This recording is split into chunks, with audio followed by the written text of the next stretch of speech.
It was something of a mixed bag for Michigan football when it came to closing out the week last week with recruiting. We're going to get into that and more on this episode of Locked On Wolverines.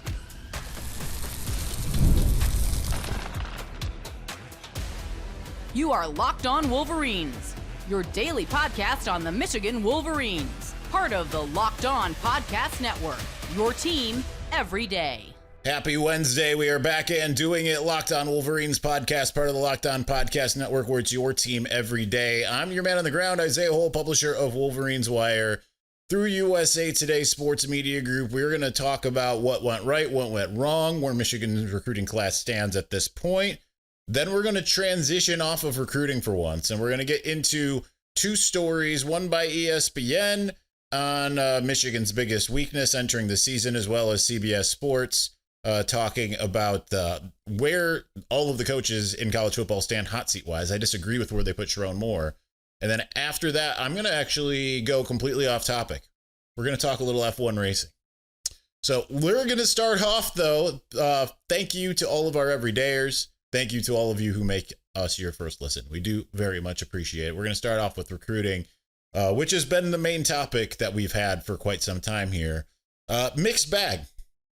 Because when you look at like what I had the class being for then my last two best guess lists, maybe three, I had all four of the guys who committed over the course of the weekend committed. But Michigan went 2 of 4, with one being something of a surprise in a way, even though there was a lot of like, hey, Calvin Russell might end up picking Syracuse.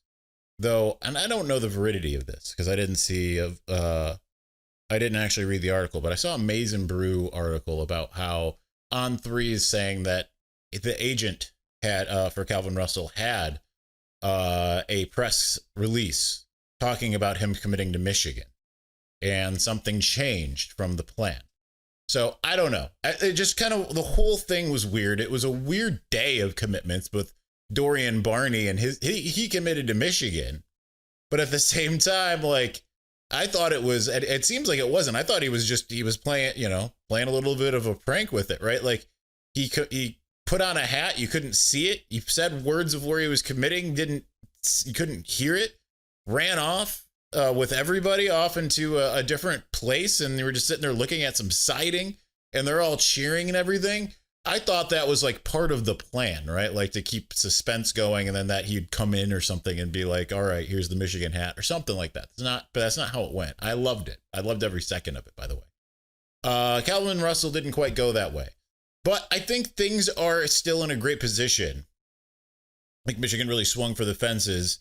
I know we all kind of had our eyes on Tristan Keys more early in the process, but Calvin Russell was kind of their version of that. But still getting Travis Johnson to commit this weekend. So now you've got 3 receivers in this class. Jalen Pyle, who, again, don't diminish like his capability because he's a 3-star. He's going to be a fan favorite. I can tell you that. And he's also been probably the most active. I've seen people giving a lot of kudos to Mikhail Blade just because he's been, and listen, I've talked to both of those guys. Jalen Pyle is more active in actively trying to recruit this class than Mikhail Blade is. And he has been for quite some time, okay? Michael Ferns was the name I was thinking of last time. One of you might have said it in the comments. I haven't read the comments in a while. But he's kind of that Michael Ferns, Shane Morris type in the sense that he's really going all in to try to surround himself with talent. But you have him. You have the 2 tall guys in both Zion Robinson and Travis Johnson. I think that's a really good showing. Then you look at what happened with Dorian Barney committing. You lose, like it was a weird weekend because you lose Brody Jennings. Finally, he flips to Miami, but then you get Dorian Barney, a guy who looked like he wasn't at all like in the class or like really considering Michigan before. I don't want to say like he wasn't considering Michigan. He was considering Michigan, but it looked like Michigan was like pretty far out until Victor's weekend. And so to win that, right? Like these are 2 4-star guys that they got. It's just that they didn't get the 5-star receiver. They didn't get the, almost 5-star offensive lineman. I do want to remind though, that even with that said, like we saw last year, Michigan will make moves late. will it be on a Calvin Russell? I don't know. I think, what can that relationship be repaired? Because I feel like that, I'm not saying that it was immature. I'm not going to go that far or anything like that. But I feel like the way it went down, it was just kind of was one of those things where it just probably didn't sit right with a lot of the people in Ann Arbor. I don't know for sure. I'm just saying it probably didn't. It didn't feel like the typical. I mean, actually kind of felt like an older school recruitment in that, like, you generally didn't have an idea, or it was like, oh, we feel good, or maybe we feel good, or we'll have to see and everything, compared to like nowadays where it's like, where a guy's going before it happens. Like, we know when they commit generally because you get the eyeballs and the yes sir and all of that stuff.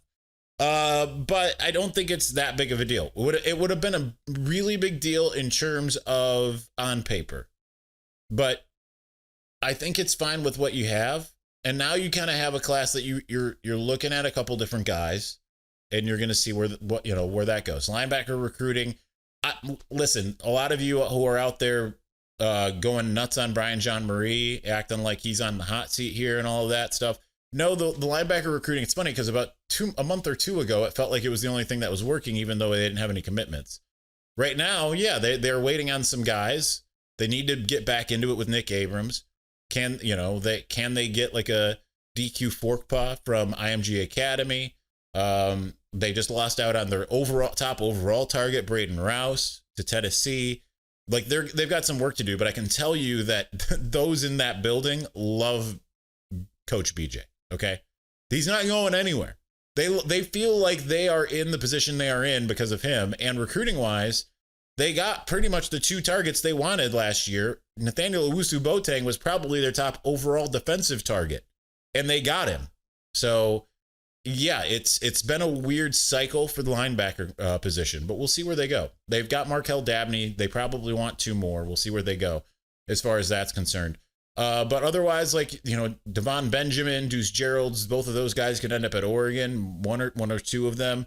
It kind of feels like Michigan's got a good thing going. There was some teasing last night about Deuce Geralds, the Sewanee, Georgia, Collins Hill, 4-star defensive tackle. He was kind of teasing as if he was going to be putting out a commitment today. It turned out it was just an announcement date, and it's for August 2nd. That helps Michigan. I think Devon Benjamin making his choice also, I think, around August 2nd also helps Michigan. Helps them continually be in his ear so that they can be on the side that we just saw happen with Calvin Russell, right? So I would say those guys. Savion Hiter is a must win. Like, this would be a disappointing recruiting class, no matter how high it gets ranked, if they don't land Savion Hiter, because he is the one they have been going after the hardest for the longest time. Like, it's been over a year of this obvious, we are targeting Savion Hiter as our main guy. It's been obvious since last spring. Since they hired Tony Alford, it was like, this is the guy we're going after. So they need to close there. But otherwise, I mean, it's, do they take a third defensive lineman if it's not Gerald? I don't know. Right? They've already got 4 edge rushers and 2 tackles committed. They need linebackers. They would love to get a Devon Benjamin. Will they go with I feel like they want 3 defensive backs. And I feel like they kind of moved off of some of them thinking that they might have a shot here to not fully fill up. And that's pretty much it. So this is getting pretty close to being a complete class. They've got they're number 7th in the country, even after losing Brody Jennings. I think that they're in a great spot, and it doesn't seem like a lot of the classes that are ahead of them have more people in them. So there's not a lot of uncommitted recruits either. I think that's the big thing. All right, let's move on to the ESPN and CBS Sports things that I want to talk about. ESPN talking about Michigan, what could make Michigan struggle this year. And then CBS Sports putting out hot seat rankings for all the coaches. I have thoughts on both. Neither necessarily warrant a whole segment, so we're going to do that here in just a moment.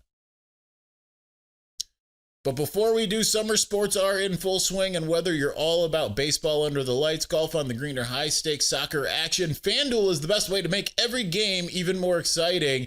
You're already following the action, so why not make it a little bit more thrilling? With FanDuel, you can get down the game while your friends are getting sunburned on the beach. Listen, I'm actually recovering from like my 5th ever sunburn. It sucks. Sorry, I'm triggered. I've been using FanDuel to track my favorite matchups. The app keeps it fresh with new daily promotions and fun ways to bet. It's easy to use, fast to pay out, and makes even regular season games feel like must-watch events. Whether I'm placing a same-game parlay or watching a bet ride into the 9th inning, FanDuel makes it feel like I'm part of the action. New to FanDuel? Well, guess what? New customers can bet just $5 to get $150 in bonus bets if your first bet wins. Open the FanDuel app today or visit FanDuel.com to get started.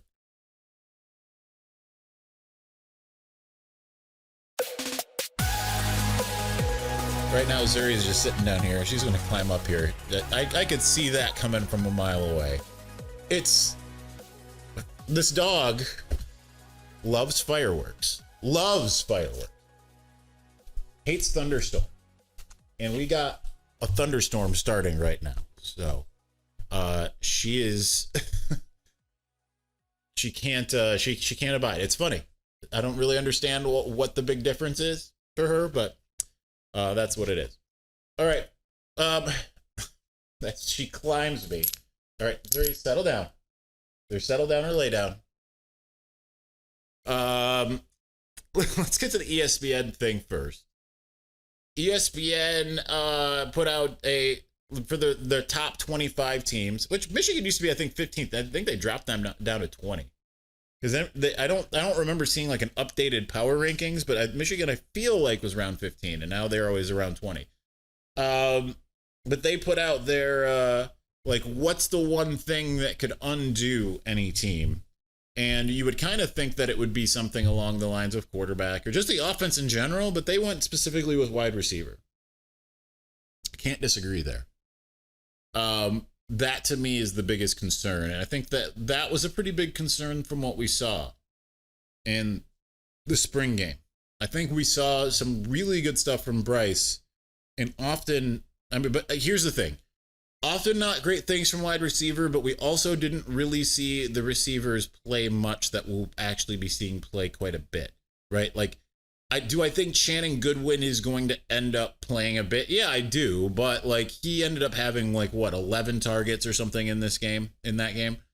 I think that it's unlikely that we will see him getting 11 targets in a game. I think you'll more likely see Donovan McCulley, Anthony Simpson, Samaj Morgan, Frederick Moore, Jamar Browder, Andrew Marsh get beat. Like the last two, maybe around the same amount because they're true freshmen. But we're going to see other guys get more opportunities. So then after I read that from ESPN, I went and kind of looked at a couple different things. And I noticed that there were, I wanted to go and look at some of the quotes from either before spring ball, during spring ball or after spring ball. And just the things that are being said by Ron Bellamy and Soup Campbell, they do make you feel like, okay, this position group might not be in dire straits. That would be great if that's the case. That would be absolutely great. Now,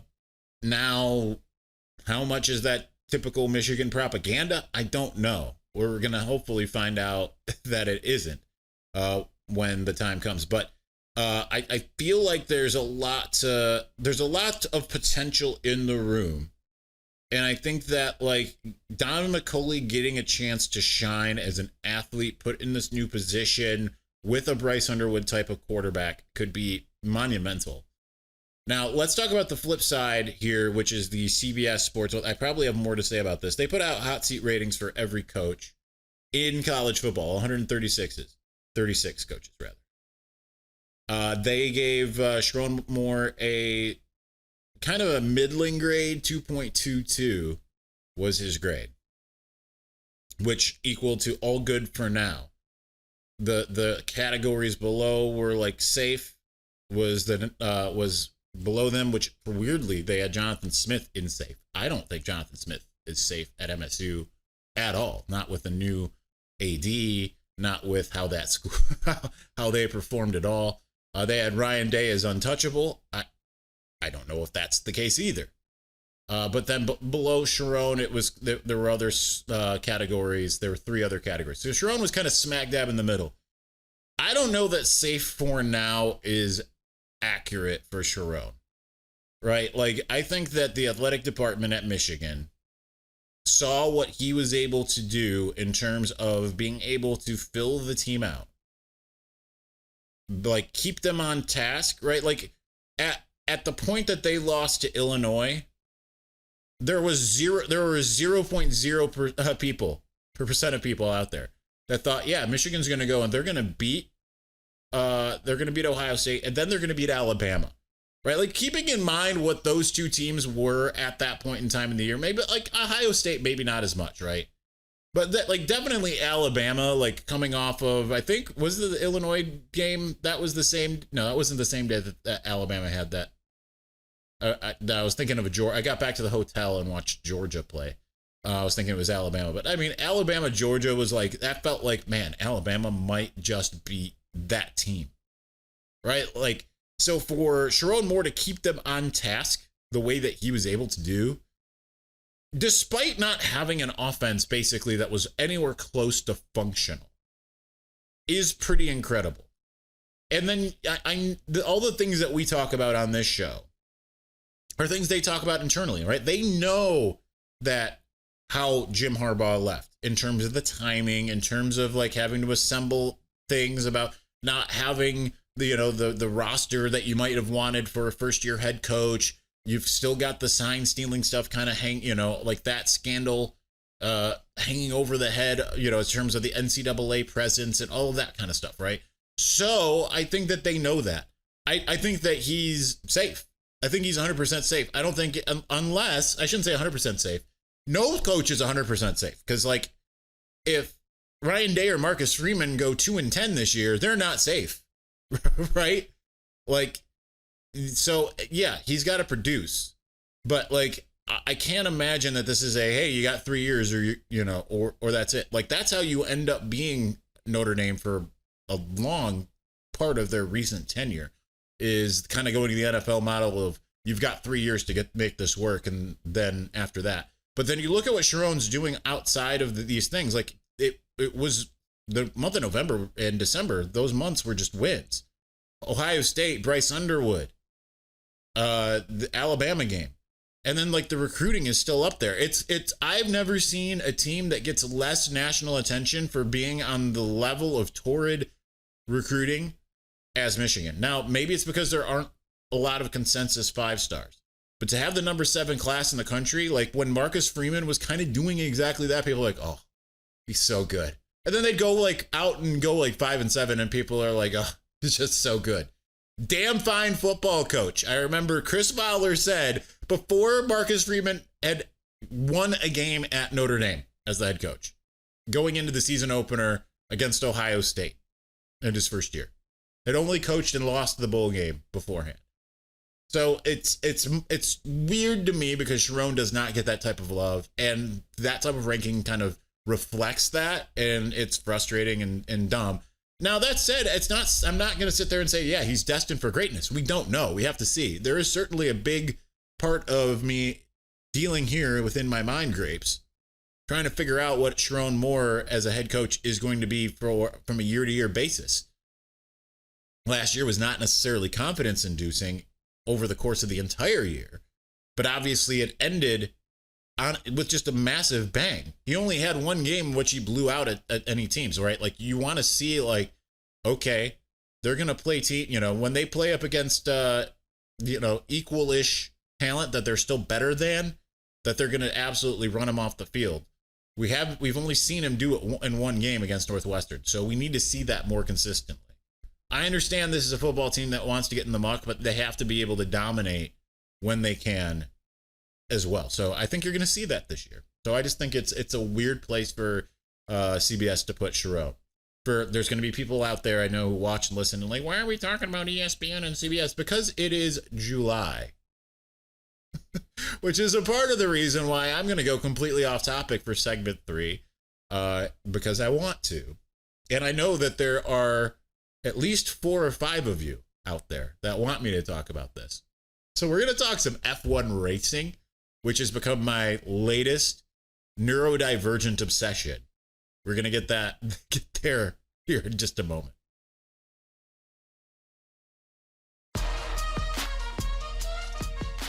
All right, I'm going all for comfort here. I've got some shocker, I have some health issues going on right now. Nothing that you can see, but it's definitely something I can feel. I'm not going to get into it. So I'm going for comfort right now. And what's comfortable to me is not just Zuri sitting here on my lap, demanding attention, demanding shelter that she already has from the impending storms outside. It is lightly, well, it's raining a little bit, which is not safe for F1 racing. So here's the thing here. I have been an F1 fan for 1 week. But if you can't tell from, if any of you have met me, maybe you can't tell from this podcast. I'm a bit neurodivergent, a bit on the spectrum to some degree. High functioning, but certainly on the spectrum. One of the things that I get with that means that I become pretty obsessed with things very quickly. And I'm a little bit of a dilettante. I have a lot of different interests that I get really interested in something or really good at something. And I don't really get to the point of kind of like Jabril Peppers, right? Like as a college football player, I don't necessarily like completely, I'm not like elite at one thing, but I'm really good at a lot of things. Okay. That's kind of how that goes. So my newest obsession after seeing the movie F1, which I saw twice in theaters and then promptly, because the way my mind works is I have to get like, if I'm interested in something, I have to learn everything about it. And thanks to my buddy Michael Wolf, my brother in metal, he was like, "Have you seen the Netflix series?" Which I don't think he'd even seen. Now I'm almost done with 7 seasons, and I started it on Friday evening. So I had to just kind of get into it. So it's let me say this, because I know like there's a lot of people. I've tried to be an ambassador. I know it's getting bigger in the United States, but it's primarily, internationally bigger, right? I've been kind of an ambassador for it, and talking to colleagues, talking to friends, like, you got to get into this. And most of the people that come back and say, I think it's boring. I'll tell you what, man, it's not boring. I thought the same thing, and the movie kind of opened up my eyes to it all. And I think one of the things that makes it really interesting is kind of the drama, right? Because you have this big international league, essentially, with 10 teams, soon to be 11.